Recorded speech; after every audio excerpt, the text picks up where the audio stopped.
آج ہماری ربیع الاول کی نشستوں کی پہلی نشست ہے. 4 مجوزہ ہیں نشستیں، اور آج کی جو نشست ہے وہ اربنائزیشن کے موضوع پہ ہے.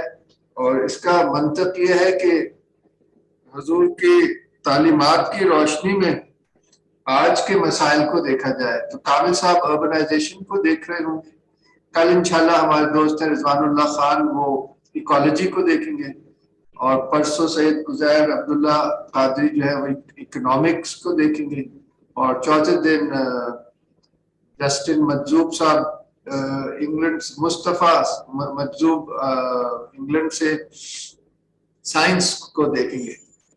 تو آج کامل صاحب کی ٹاک کے بعد ان سے گفتگو کے لیے رابعہ ازدی آرکیٹیکٹ موجود ہیں، اور ڈاکٹر امجد وحید کمپیریٹیو سویلائزیشن اور اسلامک اسٹڈیز کے اسکالر ہیں، ہسٹونسٹ کے ساتھ ہیں. بسم اللہ الرحمن الرحیم. آج اربنائزیشن اس کے حوالے سے اور خصوصاً جو اسلامک ایتھوس، ٹریڈیشنل ایتھوس، اس کے حوالے سے، اور جو ہے as a reflection of the prophet علیہ الصلوۃ والسلام. یہاں ہمارے یہاں لائٹ بھی چلی گئی، مگر ابھی تک تو شاید ٹھیک آ رہی. اچھا، تو اس میں جو 2 اہم موضوع ہیں، ایک تو شہری آبادی، اربنائزیشن، اس کے بارے میں، اور اسی طرح سے جو حضور صلی اللہ علیہ وسلم کے زمانے کے جو زیادہ تر جس حوالے سے بات ہوتی ہے وہ مدینہ کے حوالے سے، کیونکہ وہ ایک بہت ہی اہم تاریخی وہ ایک موقع تھا، مرحلہ تھا، جس میں اسلامک کمیونٹی شکل سامنے آئی. تو ان دونوں چیزوں کے بارے میں جو عام طور پہ جس طرح سے اس پہ بات چیت ہوتی ہے، میرے خیال سے اس سے تھوڑا سا مختلف انداز سے دیکھنا چاہوں گا. اربنائزیشن کے بارے میں عام طور پہ جو مروجہ خیالات ہیں، تو اربنائزیشن کو دیکھا جاتا ہے، اور یہ بات صحیح ہے کہ یہ جدیدیت، ترقی، پروگریس، ڈیولپمنٹ، ان سب چیزوں کی ایک طرح سے علامت کے طور پہ ایک کرائٹیرین، ایک انڈیکیٹر کہ، اور ہم بڑے فخر سے، خوشی سے کہتے ہیں کہ جی Pakistan is one of the most rapidly urbanizing societies in the world, in Asia. گویا کہ اربنائزیشن ہمارے عموماً ایک بڑی بہتری کی علامت سمجھی جاتی ہے. تو میں ایک تو اربنائزیشن کو ایک اور انداز سے دیکھتا ہوں، کیونکہ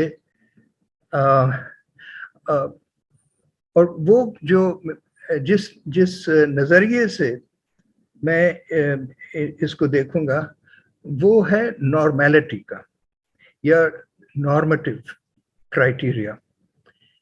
تو اسی طرح سے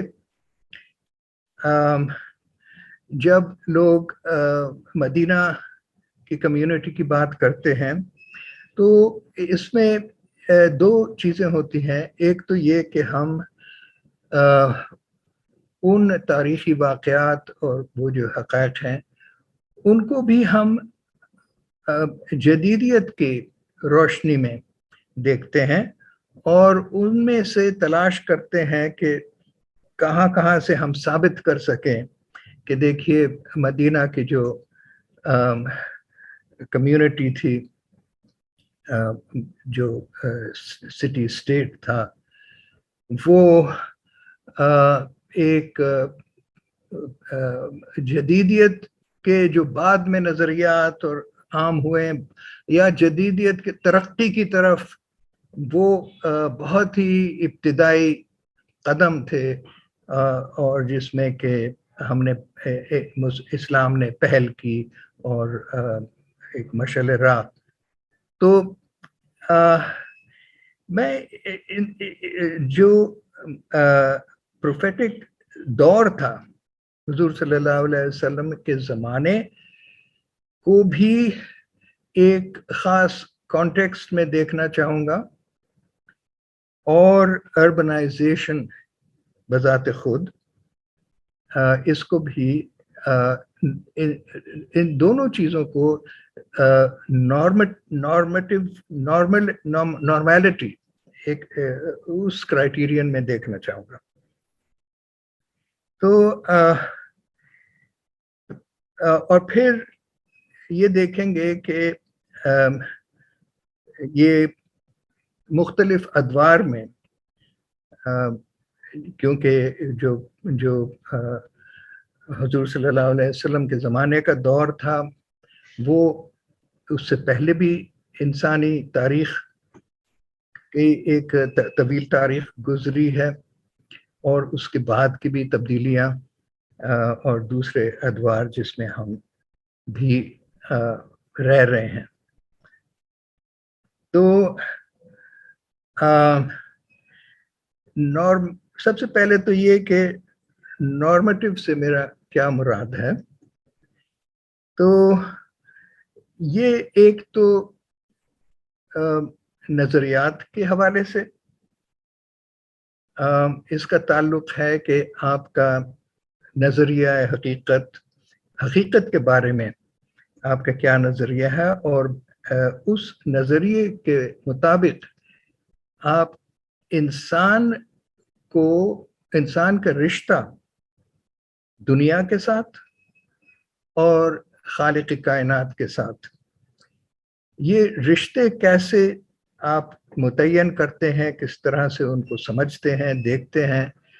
کیونکہ یہ ہی نظریہ ہے، نظریہ حقیقت، نظریہ کائنات، کہ جس کے مدد سے ہم انسان اپنے آپ کو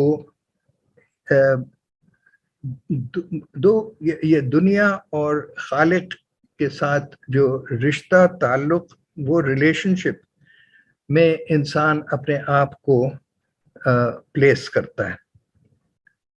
تو یہ ایک طرف تو ورلڈ ویو ہے، اور دوسرا جو ایک فیکٹر ہے وہ ہے اکانومی کا، اور ان کا آپس میں بھی بہت گہرا تعلق ہے.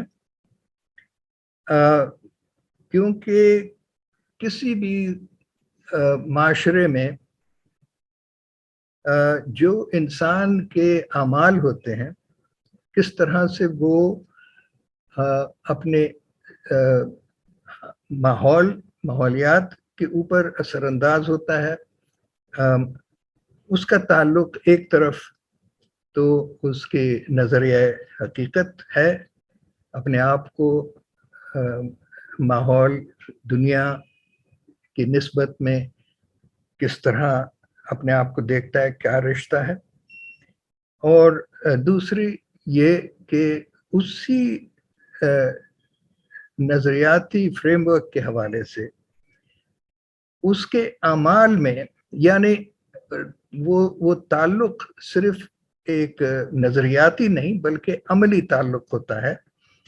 اسی ماحول سے، دنیا سے انسان اپنی تمام تر ضروریات حاصل کرتا ہے، اور جو کوئی بھی، اور اس کو پھر معاشی